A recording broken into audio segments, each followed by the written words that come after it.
Hello and welcome to another episode here on my channel. My name is ChaosMole, and today we want to do a little bit of a review of Final Fantasy XIV Shadowbringers now that I have finished the last story part. Death Unto Dawn 5.55 is done, and well, I also played the content in Shadowbringers, so we are basically completely done here with the expansion. And I want to talk a little bit about it, because Endwalker is around the corner.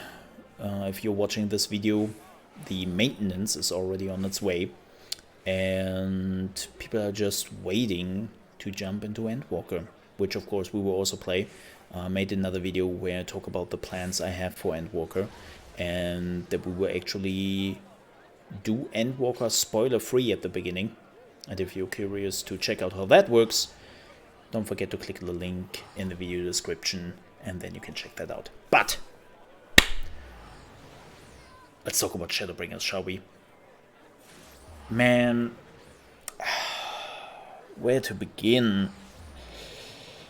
After Stormblood, I have to say, I wasn't really sure what to expect. Like, Stormblood was okay, but there was still just a lot of like slow stuff in Stormblood when it came to the story. So I wasn't 100% sure what to expect from Shadowbringers. But man, Shadowbringers has just outdone itself. Like, the pacing was perfect.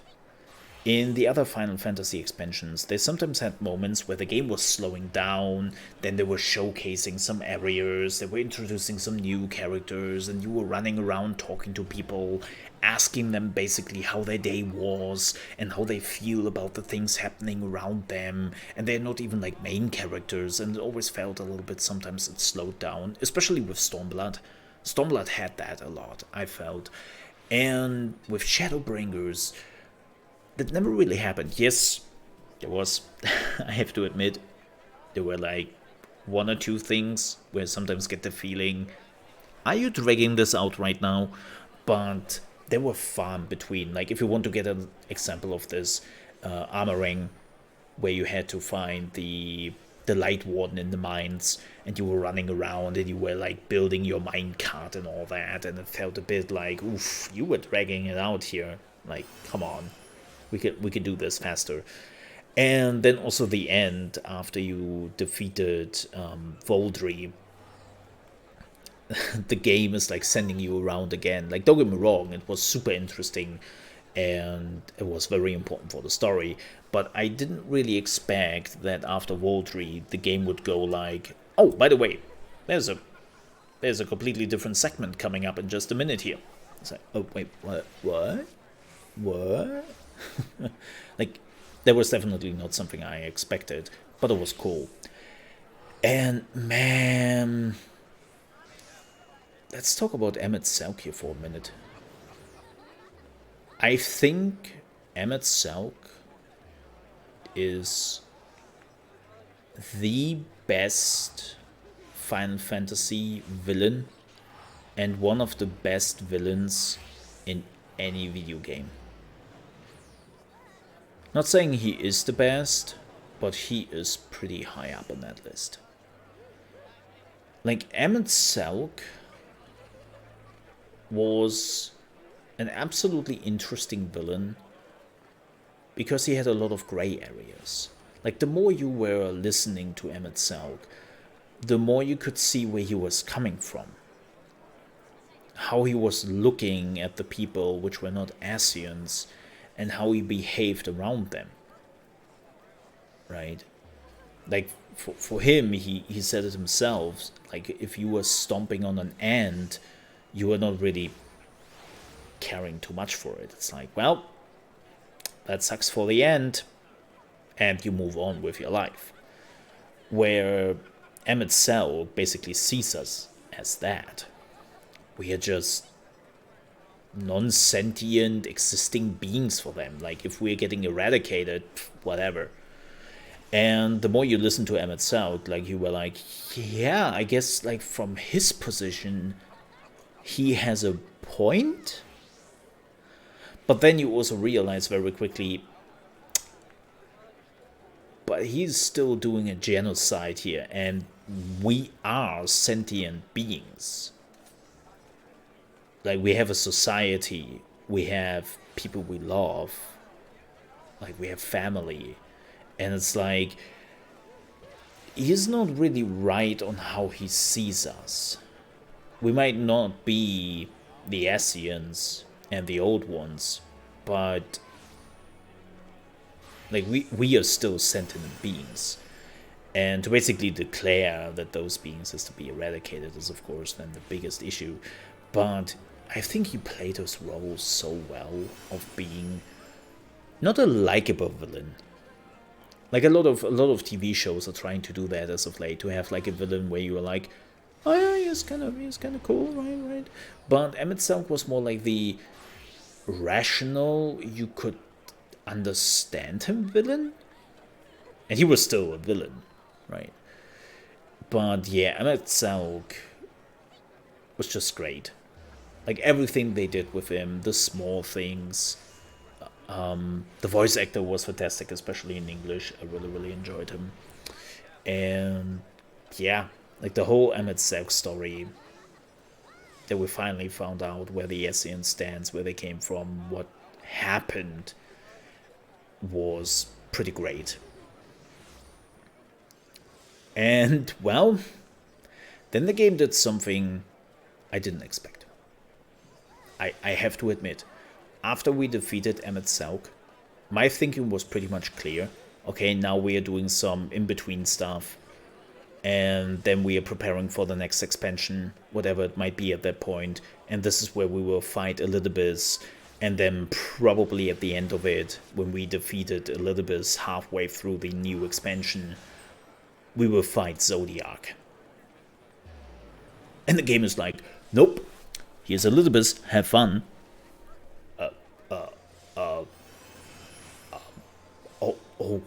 Okay. I didn't expect that. I really didn't expect that it would give us Elidibus to fight in the after patches. And that was really unexpected. And I'm super interested to see what that does to Zodiac, because Elidibus was basically the heart of Zodiac, right? So I wonder what that did to Zodiac when you kill the heart. If it's just like whatever, right? It doesn't do anything. Or did it actually do some serious harm to Zodiac? Like, I'm really curious to see how that turns out. But yeah, I didn't expect Elidibus. They're going that way. And then I definitely didn't expect Fandaniel to be the next Asian. I really enjoy Fandaniel so far. I'm curious to see where they're going with him and how long he stays around. Like, I like the craziness. Like, he's completely crazy, right? Like, he wishes for everyone to die and then for himself to die. Like, he's like the doomsday scion where everyone is just jumping over the cliff at the end. But I wonder a little bit how long that will work out. Like, right now, this is a pretty novel idea because all the Asians were not understandable, but they were rational beings which all labored to one goal, which was to bring back Zodiac. And Fandaniel is just, nah, man, I just want everyone to die. Xenos, I'm also very interested where they are going with this. Like, that they brought Xenos back, I didn't mind. I actually enjoyed that idea, because Xenos was a pretty cool character. They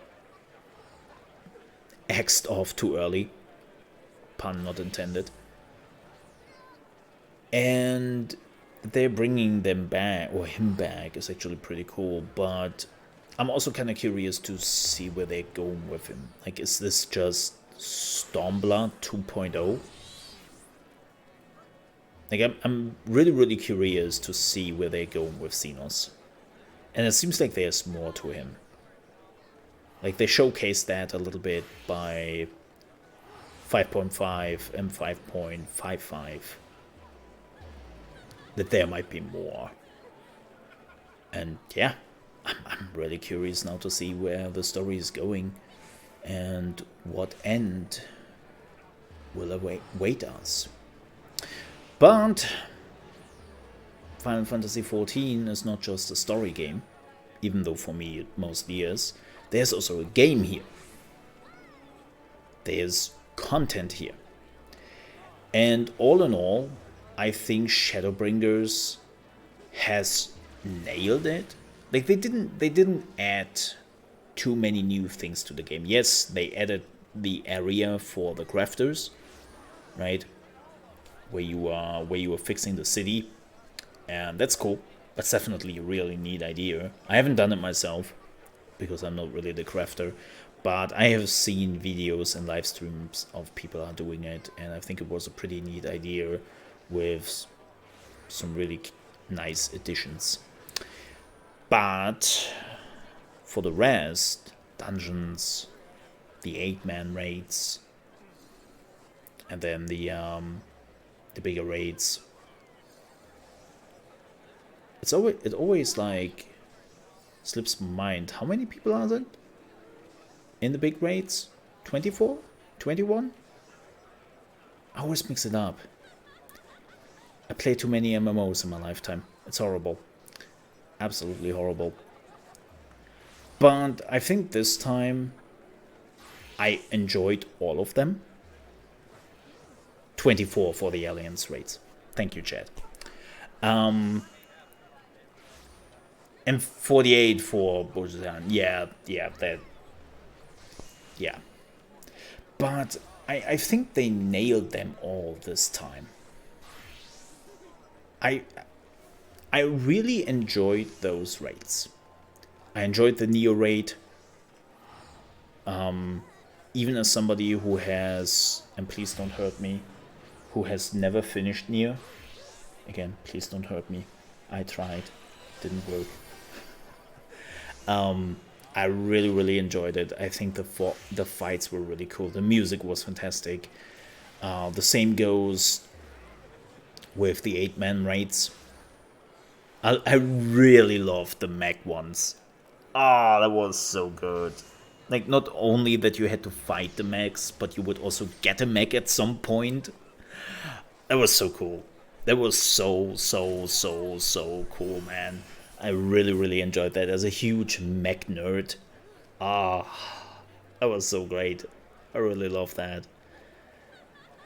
What they also did is they focused a little bit more on side/main characters in the raids. I know they have done something similar before, but especially this time, I focused a little bit more on this, with Reen, right, being like basically the main character for the 8-man raid and going through the story.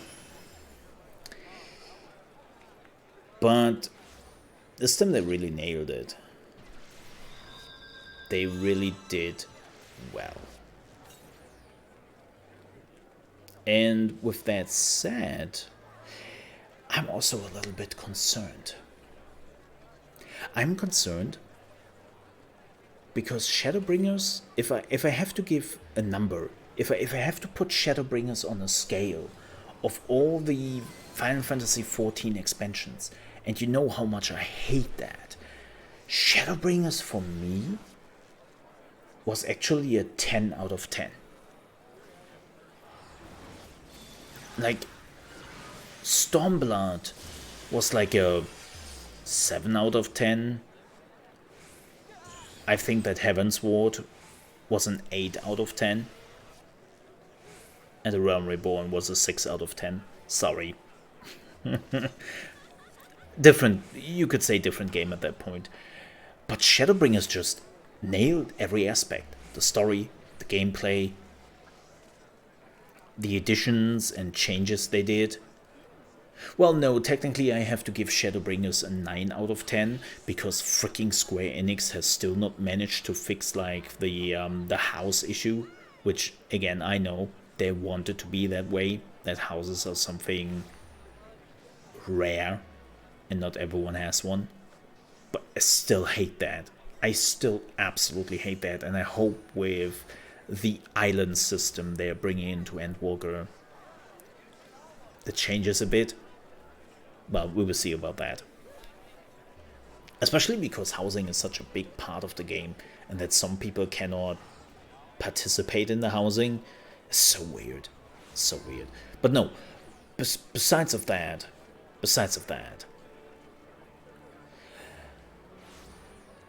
they nailed it with Shadowbringers, which concerns me. How do they want to top this with Endwalker? Where will they go with this? And I'm not saying that they will not do it. It's just a lot of other video games have taught me when they reach the peak, it doesn't happen that often that they can just do that again or even outdone themselves for the next game. But then again, we are talking about the Final Fantasy XIV team here, which has done exactly that over the years, over and over and over again, where every time they make a mistake, they adapt to that mistake quickly, they learn from that mistake quickly, they do it better, and then they just climb that ladder and do it better every time, you know.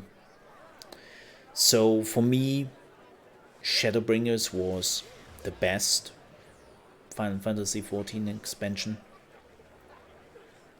They just nailed it, and I am really curious what they will do with Endwalker, and then more importantly, what will happen afterwards. Like, they have already announced, right, that the whole story arc we are on right now will end with main Endwalker. Like, when we are reaching the end of Endwalker, that's it. The story is done. And then the patches which are coming afterwards, which are normally like finishing like the loose ends of a story, they will begin a completely new thing. So I'm so curious to see how this will go. I really am. But I'm looking forward to Endwalker. It was a fun ride. I really enjoyed my time in Shadowbringers. Like, as I said, Stormblood. I had some moments where in Stormblood I didn't feel it, which had probably to do with some other things, but don't really want to go too deep into it. But just Shadowbringers was a really good expansion. Like, I cannot say that often enough. And yeah, I'm curious how Endwalker will go, and we will see about that. With that said, we are done with the video. Thank you so much for watching. If you enjoyed this video, please don't forget to leave a like. If you didn't like this video, well, the dislike button is right next to it, even though they are not showcasing the dislikes anymore on YouTube. Weird. And if you're new to the channel, you want to see more Final Fantasy XIV videos, gaming news videos, reaction videos, like the Game Awards. We are an official co-streaming channel on Trovo for the Game Awards, which is pretty cool. You can find us on trovo.live/ChaosMole from Monday to Friday. And also I will record the whole playthrough, not just stream it, but also record the whole playthrough of Endwalker, and then we'll upload it on my second YouTube channel, which you can also find in the video description. So thank you so much for watching, stay safe, and I hope you will enjoy Endwalker. Till then,